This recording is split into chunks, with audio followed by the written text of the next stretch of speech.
Hürmetli vatandaş bugünkü leksiyelerine başlayımız. Leksiyede Sıdık Hacı Roza Washington'dan sözdeyimiz. Bugün Şiislağ 2020 yıl 1. ayının 13. günü haftaga Düşenbe. Vaziyet doğrusu bir kelime söz. Bugün 13-15. günü elbette Washington'da Amerika Koşmuş Ştatları bilen Cumhuriyet Halk Cumhuriyeti oturusida soda kelişimiga imzo çekildi. Bundan keyin hozir to'rbetta qaraymiz ki İsrail'e İran'ı bombardıman qildi degan xabar keldi. Rost yolg'onni ayırmay qoldim. Bunun sirtida hozir ming jin xo'pa New York'ta Xitoy tilida ishlanayotgan ming jin xo'pa televiziyasi yaqin arada Tayvan'dan prezidenti Tsai Ing-wen Washington'u ziyaret qilishi mumkin degan mavzuni qo'yibdi. Lekin jarayonni ko'rib bakmadım. Vaziyat mana o'sha darajada vatandaşlar. Endilikda biz shuni davr qilgan holda tuvandagi leksiyalar bo'yicha sizlarga leksiya so'zlaymiz mavzular bo'yicha. Bu yerda yana bir gap unutilib qoldi hozir. Men de unutib qoldim. Unutib qolmaydigan bir so'z edi bu. Bugun sizlarga so'zlaydigan leksiyada men va Jo Kanada hukumati tarafidan qo'l qilingan Jungo Huawei şirketinin maliye əməldarı Ming Wanzhou hozir Amerika Qo'shma Shtatlarga o'tkazib berilish oldida turdi. Bugun mushlarni davr qilgan holda sizlarga leksiya so'zlaymiz. Mavzu bunda. Kanada Adliya Ministerligi aldamchilik jinoyati bilan tutilgan Ming Wanzhouni Amerikaga o'tkazib berishda qo'lladi.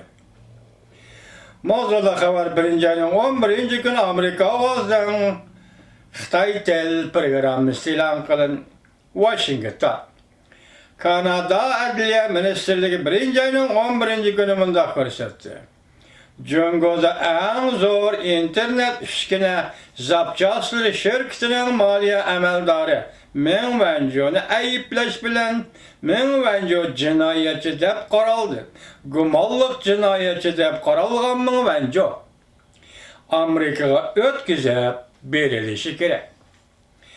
Amerika Birlashma Agentligi munda xabar qildi. Ming Wanzhouni o'tkazib berish to'g'risida 20. kuni Kanadada sud ochildi.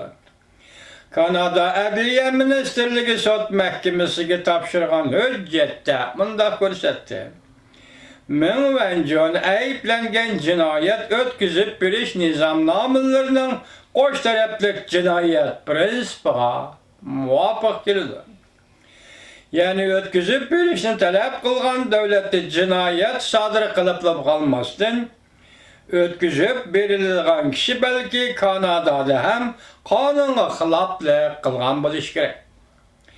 Ming Wanzhouning advokati 11. ayda o'tgan yili mundaq degan edi. Ming Wanzhouni Amerikaga o'tkazib berishga bo'lmaydi chunki uning o'ylanishi Kanada jinoyat uning o'ylanishi kechiringlar uning ayblanishi Kanadada jinoyat hisoblanmaydi. Ming Wanzhouning delosi Kanada tekshirilishga boshlaganda Kanada İranni embargo qilishga qatnashmagan chaq edi. Lekin Kanada Adliya Ministerligi sud mahkamasiga topshirgan hujjatda mundaq ko'rsatildi. Ayblanguvchining delosi aslidilla, ayblanguvchining delosi aslidilla bankini aldash jinoyati edi. Ayblanguvchi bir qancha qatim bir bankini yolg'onchilik bilan oldigan. Amerika tarafı Ming Wanzhouni va Huawei shirkatini bankini aldashga chetishlik deb aybladi. Huawei şirketi bilan İran'ın soda faaliyetlerinde Huipeng bankasını xato yetaklab, bankining mulozimatini davomli qo'lga keltirgan. Lekin Ming Wanzhou men gunohsiz deb chin turib, Amerikaga o'tkazib berishga qarshilik qildi.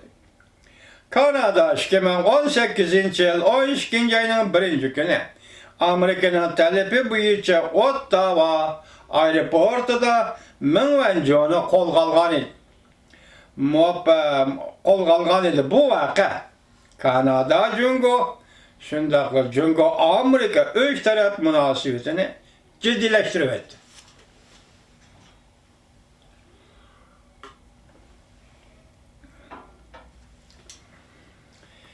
Yani bir mavzu, hürmet kötendaş. Xi Jinping'in yenideki kişiler mundaq aşkarılıdır. Onun orgap turgan iradesi tügeçti. Mavzulu haber 1. ayının 12. günü TNT'de televizyası ilan kılındı. Haber mundaq başlandı. 2020 yılı kirip geldi. Cungo siyasi hakimiyetinin içki endişesi, taşki afetleri keskinleşiyordu. İktisadi, siyasi ciheti nayeti çok doğru krizisке petip kalıdı. Cungo Kompartiyasının içki kısmı küreş tehamo keskinleşiyordu. Kompartiyaga yakınrak durulgan Amerika'da bir matbuat mundaqrak uçur koyup verdi. Xi Jinping ya aldığı menişni ya keynigi menişni bililmey kaldı. Onun yenilik kişiler mundaq aşkarılıdı. Onun urgup turgan iradesi allakaçan tügeçti. 2 yıldan beri Cungo matbuatlarından Xi Jinping'ni uçurup maktaşları chet elde aks tesiri peyda kıldı. Soda uğraşı aldıdaki kıyınçılık, Hong Kong meselesi de hata yetekleş, Cungo'ya karşı Garp lageri ittifakıdan korkuş. Xi Jinping özüge işenmey kaldı. Arzu ulu madare yetişelmedi. 2019 yıl yaxşı bolmagan haberler arkadan yetip geldi. Hong Kong'da namayiş, soda uğraşı, Şincan yani müstemleke Uyguristan vaziyeti qatarlıqla yeni yıl başlandı. Hong Kong'da yine 1 milyon kişi namayişe çıktı. Amerika Devlet Meclisi arkadan katlı haberlerini koyup verdi. Cungo'nun can menfaati, Şengang meselesi yani Hong Kong meselesi, Şincan meselesi yani Uyguristan meselesi, Tibet meselesini nişanı aldı. Cungo puttirip turalmaydigan bir dercege bir halga kelip kaldı. Cungo hakimiyetinin karniti bütün dünyanı oygattı. Devlet işlakatı Mike Pompeo uç aşkar aldı mundaq dedi. Amerika ve onun ittifakdaşları duç kelgen intayın zor takdir bu Cungo Kompartiyasının tehdididir.